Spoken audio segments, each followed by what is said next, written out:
Hello, beautiful people, and welcome back to my channel. Today, we are talking about Julia Fox's interview on Call Her Daddy because I literally just finished watching it.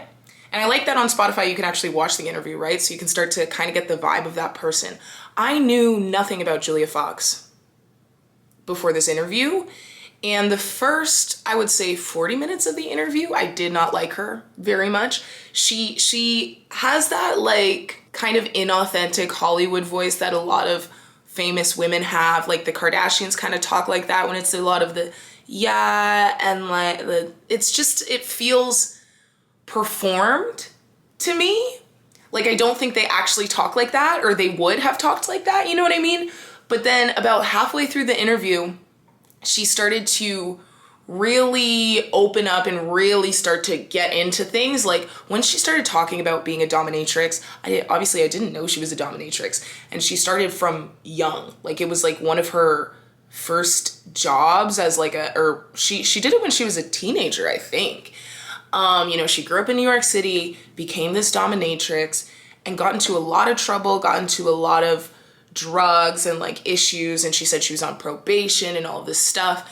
And then she started to like she strikes me as one of those like cool girls who grew up in New York and like always snuck out to go to parties, and they were just super cool, and like they learned how to work the city at a very young age, and they're very composed and they're very cool, and like that's very attractive to a lot of people too, because she's obviously like been through real stuff. And, once she started talking about like her baby daddy and stuff like that, that's when I started to like her. And she started to just kind of feel like carefree, and she doesn't seem to take herself too seriously. She doesn't seem to give a flying F about the public eye and what the public eye thinks of her or her relationship with Kanye. And I was very impressed by the way she talked about Kanye, and especially because, there's the whole thing about Kanye turns his women into dolls. And what I think has always been missing from that conversation is like Kanye, for all of his flaws, Kanye is a creative genius and he is a design genius, right? He's not just some person who makes designs. Like, he is a design genius, and look at all that he's done. And so when Julia was describing, like, they would be at a hotel and she would walk in and there was just like racks and racks and racks of different clothes, and he would work to put the vision together. He is like her stylist and her designer, and that's his thing. That's his whole universe. And she was saying, I'm kind of lazy. I'm a lazy dresser. So it was exciting for me. It was new for me. It was a challenge. I respect that. I think that's really cool. And I think the tone that a lot of people have about like Kanye and his dolls, I think it's a little bit misdirected, because he's a creative genius. So of course the women, like, again, for all of his faults, he is a designer. And so for all of the women who are in his presence, just because they're women doesn't mean they're more stylish. And I think that's like a bit of the undertone of like, why is Kanye dressing all of his women? It's like, well, I'm not the kind of person that's putting like crazy effort into style. Like I like my style. I like to have style, but it's usually convenient for me.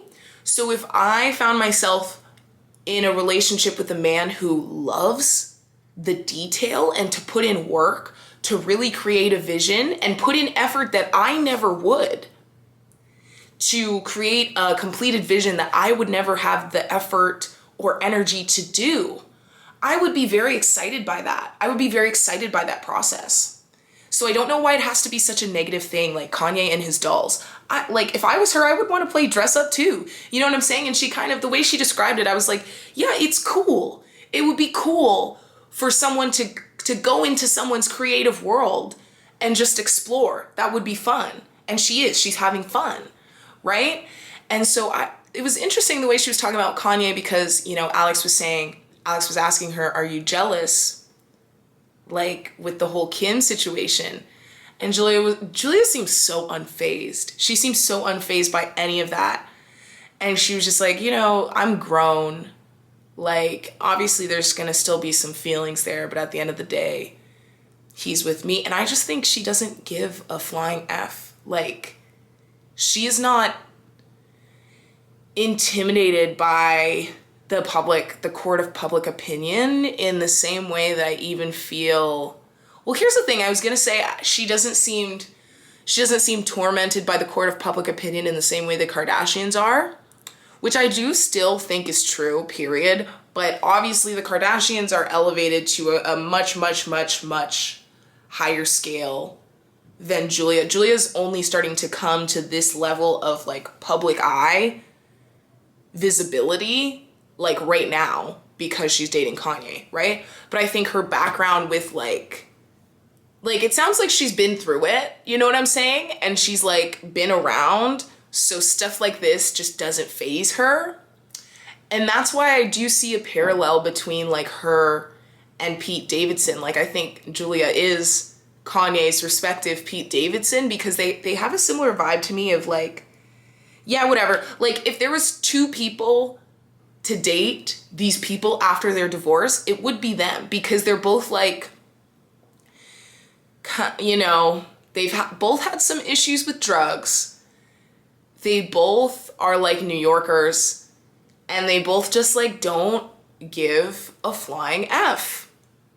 And that's just kind of the vibe. And they don't take themselves too seriously and they're just there to have fun. And I think both of them, one thing that Julia said in her interview with Alex is that she feels like an unexpected choice for Kanye, which I understand why she feels that way, to be honest.